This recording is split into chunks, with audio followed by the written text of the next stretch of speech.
It's a pleasure now to ask Shaikh Kabir Helminski to address us and to address the topic, movement as worship of the One. I believe last night you had a wonderful party, and I know Shaikh Kabir with Kamil gave you a sense of the musical dimensions last night, and I believe you saw how the whirling dervish for half an hour stood on his feet and on one, and the beauty of that. For those who don't know Shaikh Kabir Helminski, he's an outstanding translator of the works of Rumi, the well-known poet. He is also a sheikh in the Mawli order. His books, Living Presence and The Knowing Heart, are very well known. And he's also published a number of other books, like the Book of Language, exploring the spiritual vocabulary of the Quran, and Love's Ripening. Also the other text, Rumi on the Heart's Journey, and the Rumi Daybook.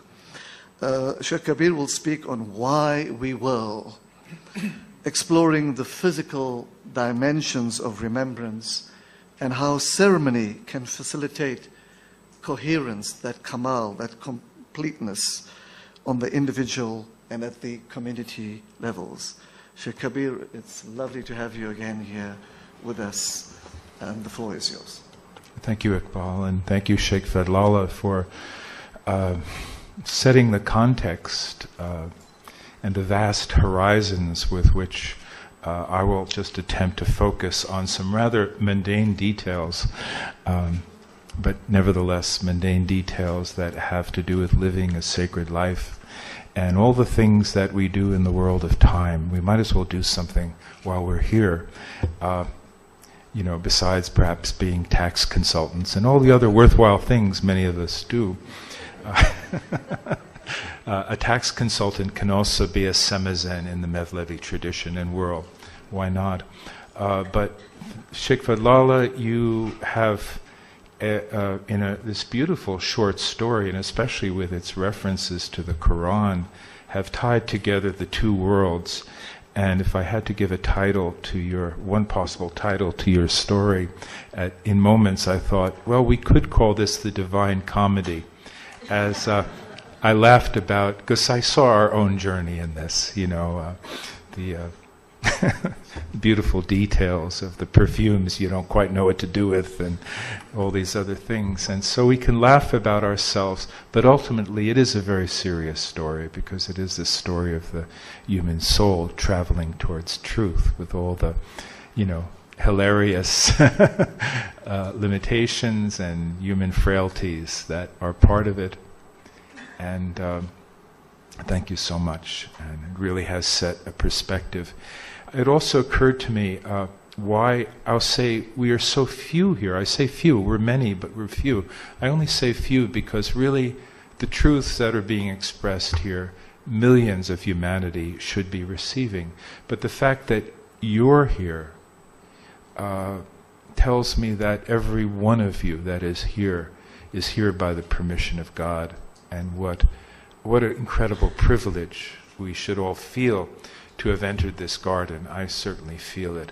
And I also want to say to dear friends Muhammad and Bashira, who have brought the two young daughters, who are probably the youngest people here, what a blessing that you younger people are here. I want you to get this story, and I want you to hold on to it for at least the next 20 years. So that you can pass it on to them and say, you heard this story and you understood a little bit today. You will understand much more 20 years from now. Or maybe 40, I don't know. So I'm responding to Sheikhuna's request to speak about embodiment and how the body comes into worship. Because we are in a physical world. Gradually we realize that this constancy and this remembrance that transcends all conditions, the remembrance that we need to sustain in expansion as well as contraction, in joy as well as the legitimate griefs of life. This is what it's all ultimately about, sustaining that connection to the one who loves us more than any who love us, to the one who forgives us more than any who forgives us. But along the way, we have to do something in this world, do something with this life, this body, that we were given, this nervous system through which we apprehend the divine. Really, the whole spiritual work is also a process of refining the nervous system, so its capacities to apprehend divine energies and subtle energies this nervous system will be our means of divine perception and apprehension, and the purification of the body has something to do with it. We don't just ditch it and go to the soul. It's impossible. As long as we're wedded to a body, we need to refine, purify, strengthen this nervous system so it's capable of handling more and more of the divine energy.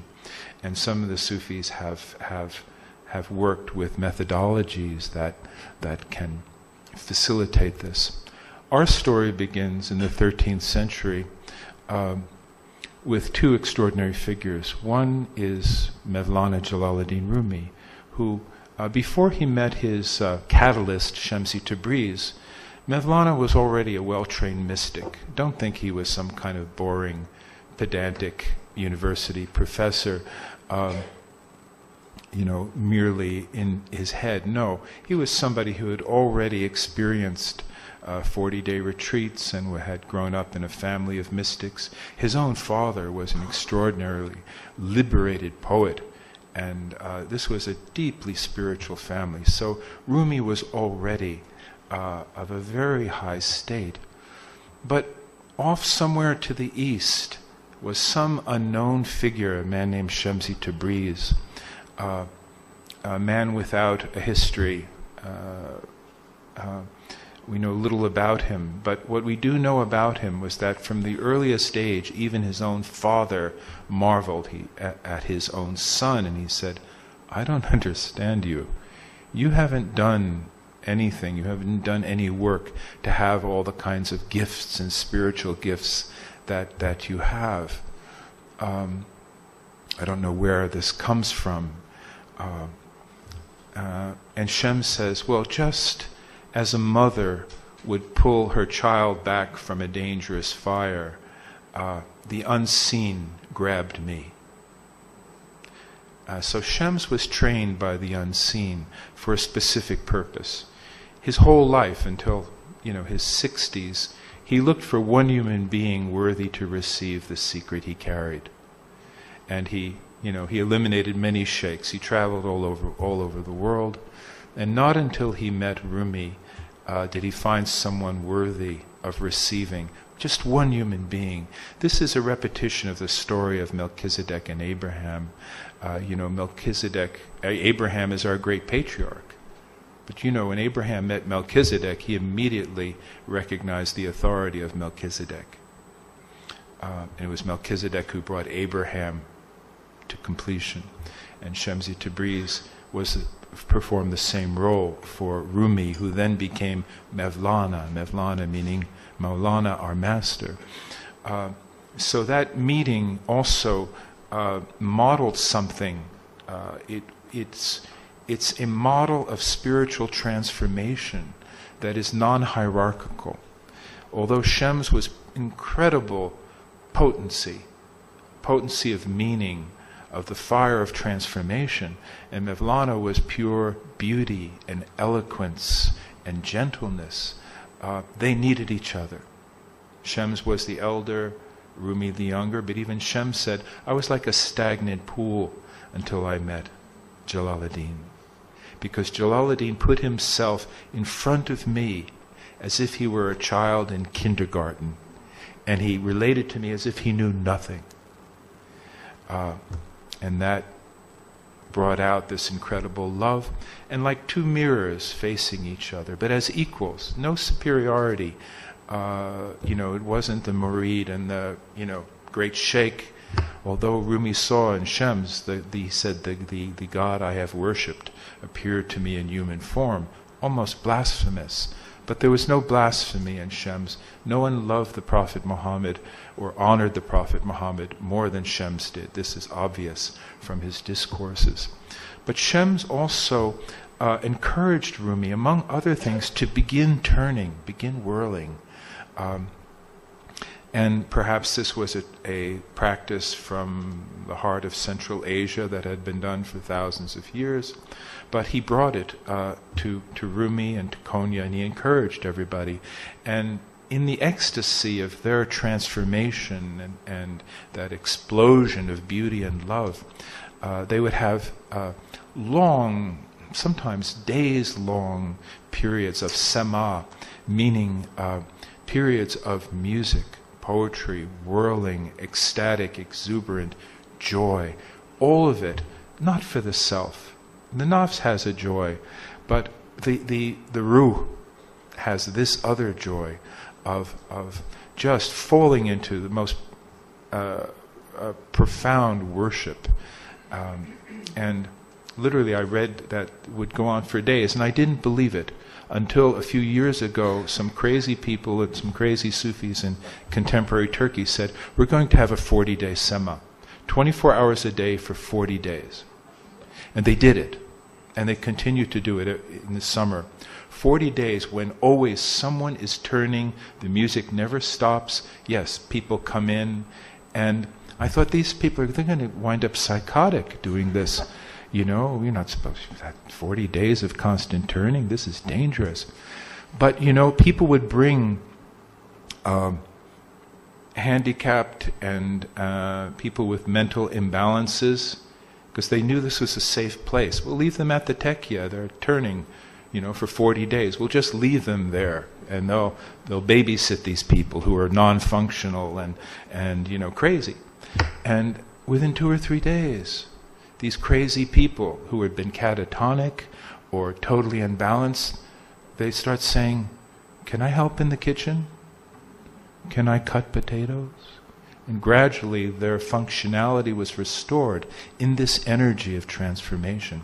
So it was proved, yes, that although I didn't believe it, a 7-day sema, that's nothing. Now we have a 40-day sema. So something is going on, some energy is being transformed, and it's an energy in the nervous system, it's objective, it's real. There is something about the phenomena of whirling.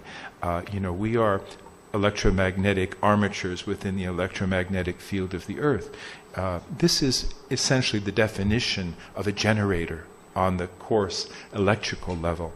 It's also a generator on the subtle low voltage level of spirituality, low voltage which nevertheless transmits a hal, a quality. But I really want to explain to you in the short time that I have something about the Mevlevi ceremony, which is such an exquisite example of cosmology and transformation and classical music and choral music and the bringing to life of the poetry of Rumi and others, and a whole culture in which a ceremony which is absolutely nothing but ibadah. This is not a performance, this is not to get high, it's not to experience something for yourself. It is, in fact, a model of transformation. And I think it's particularly important as an example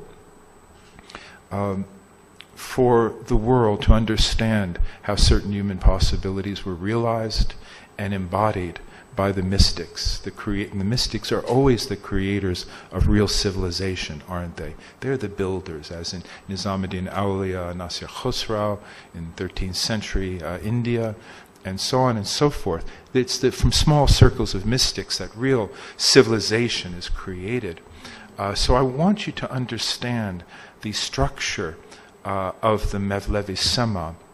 And first of all, it begins with the very first part of 7 parts of this ceremony is the Nati Mevlana, that is a naat, an elegy to the Prophet Muhammad. Now, fortunately, we have Seljuk here who can sing this for us. And I don't think you need, you don't need a microphone for this. Are we recording it? In that case, do we have a mic? Yeah, bring this microphone here. And we'll pass it to Seljuk. Seljuk will sing for us this composition by Rumi in praise of the Prophet Muhammad. This is the beginning of the Mevlevi Sema.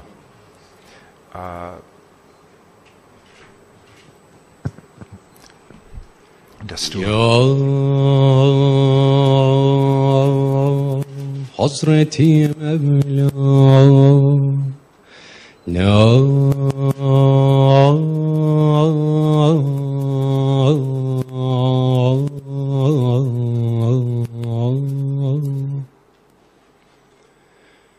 Hak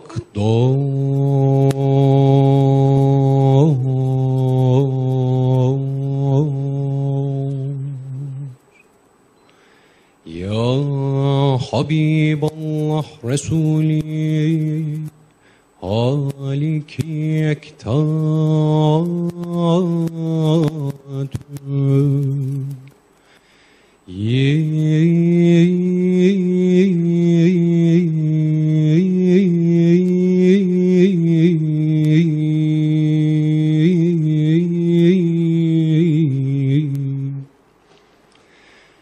Bergüzini Zülcelali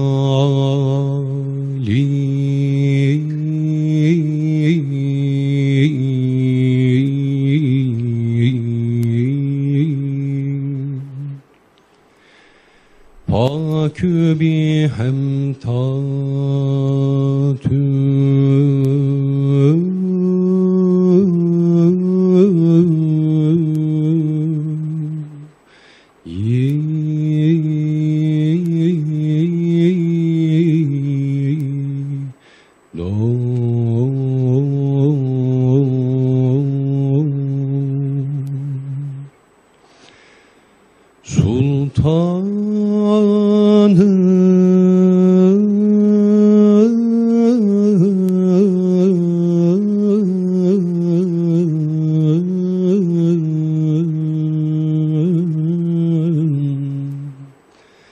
Nazenini Hazreti Hak Sadra Bedri Kâi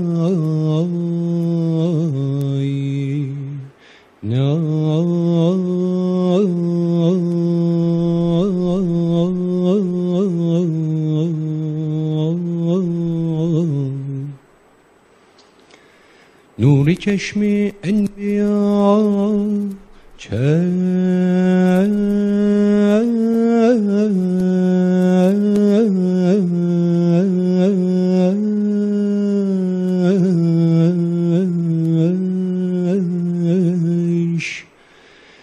Mi çeravi matü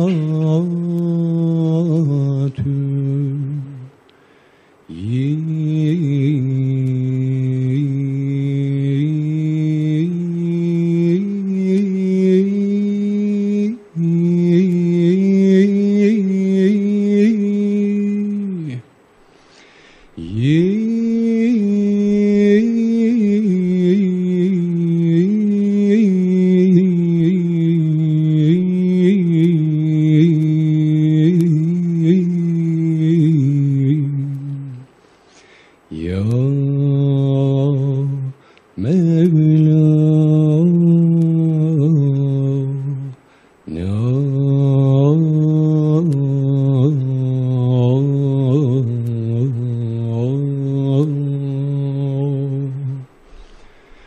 Hak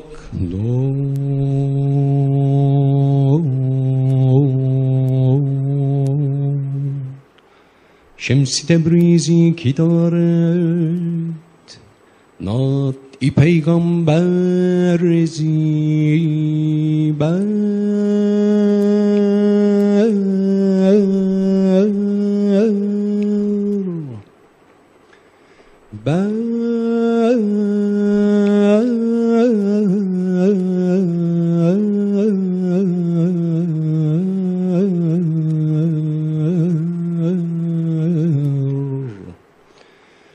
Mustafa-bü müçtebam Seyyidi alatü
So,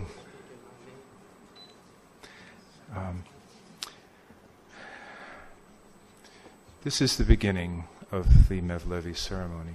The second part is an improvisation on the nave flute, which represents Allah's breathing into existence the universes.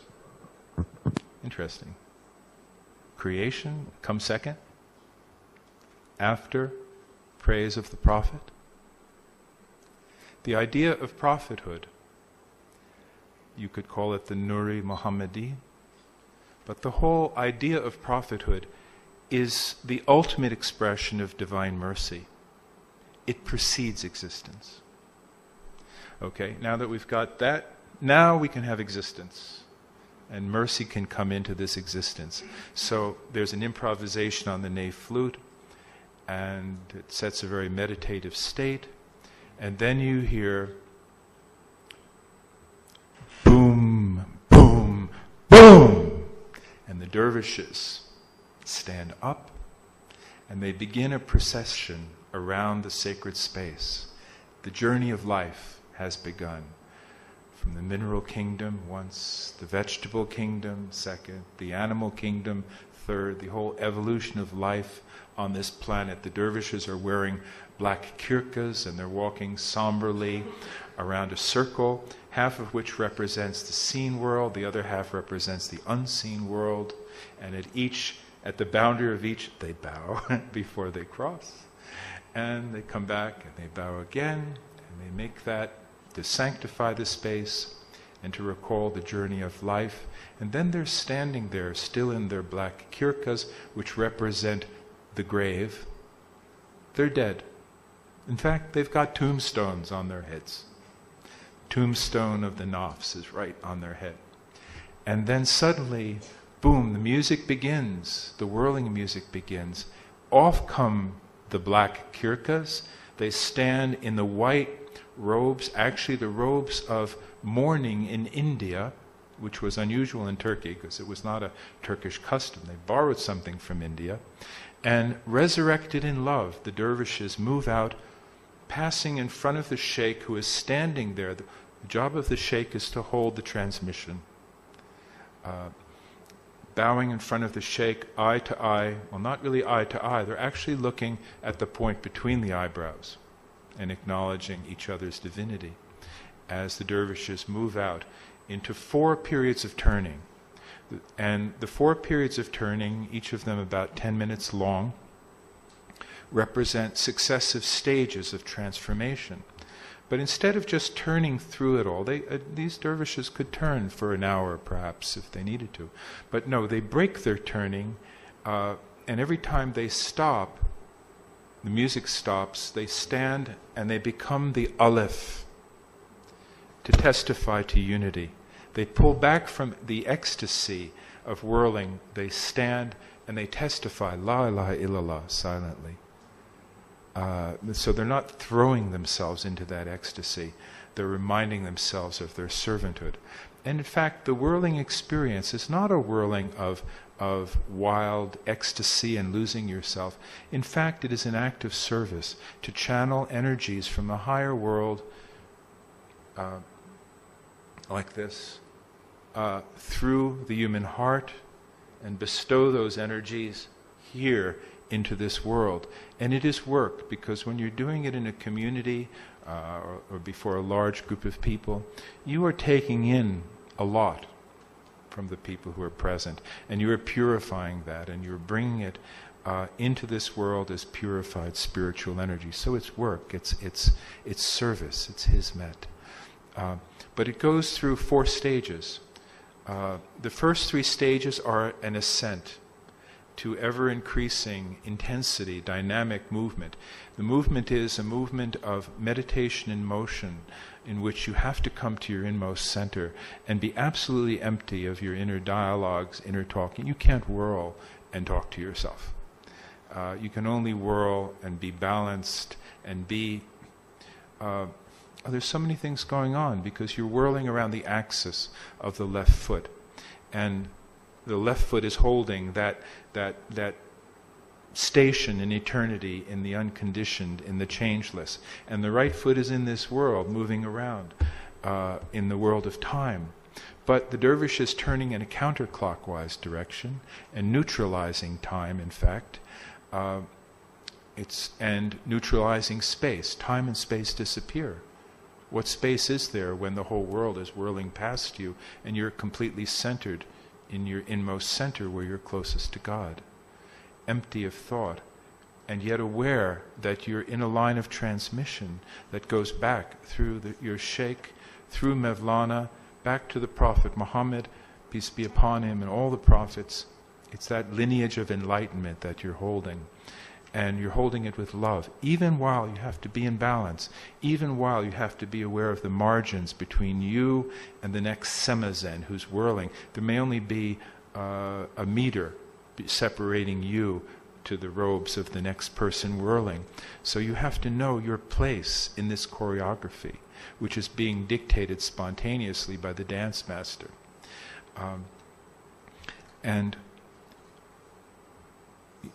So there is a hyper-awareness, there's servanthood, there's intimacy with God. Through 3 stages till you get to the 3rd stage, which is the stage of closest union, of intimacy, of nearness to God, in which your nafs dissolves temporarily into the divine unity. And that's what we heard last night. We heard the 3rd salam, and we saw Seljuk perform that. But after the 3rd salam comes the 4th salam. It's a very slow, majestic, dignified turning.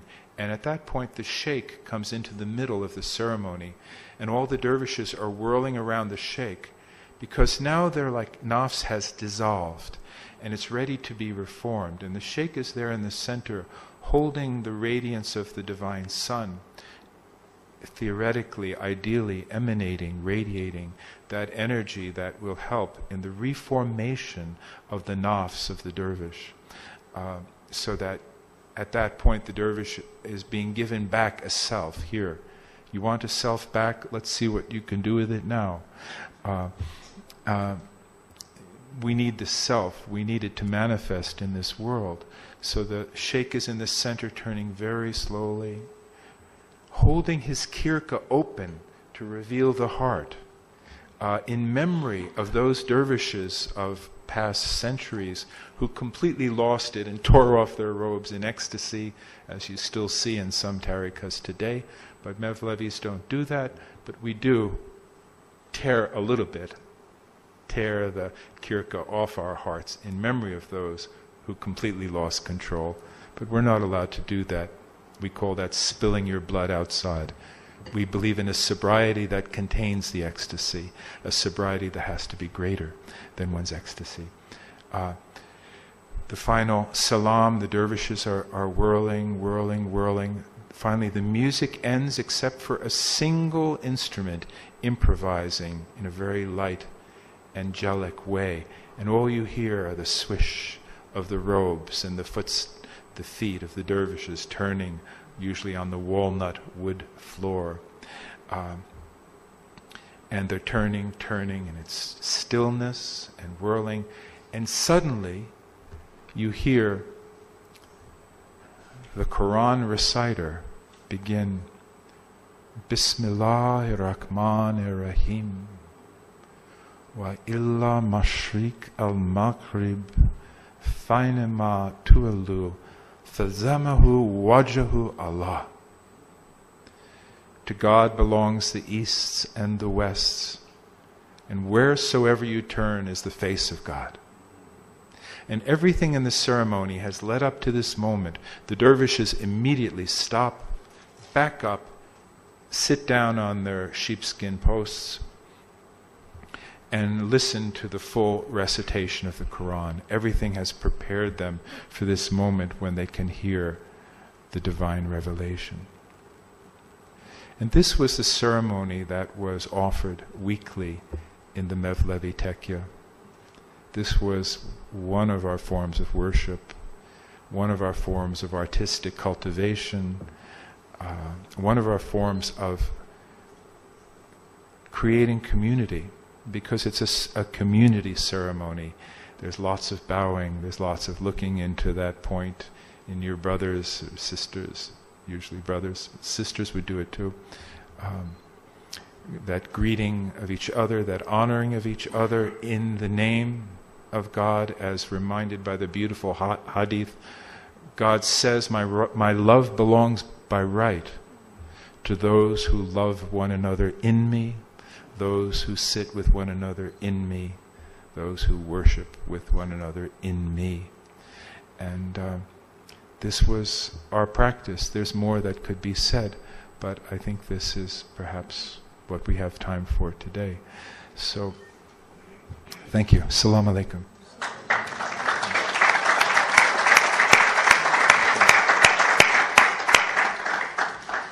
Thank you so much, Shaikh Kabir, for taking us through another rich artistic form in the Turkish tradition and the Rifai tradition of the whirling dervishes, for explaining the nuances of how the summer and how the whirling process unfolds in a 4-part series, and the symbolism of this whole process, the release of these transformative energies from an unseen world, and the transfusion also of classical and choral music into this whole process.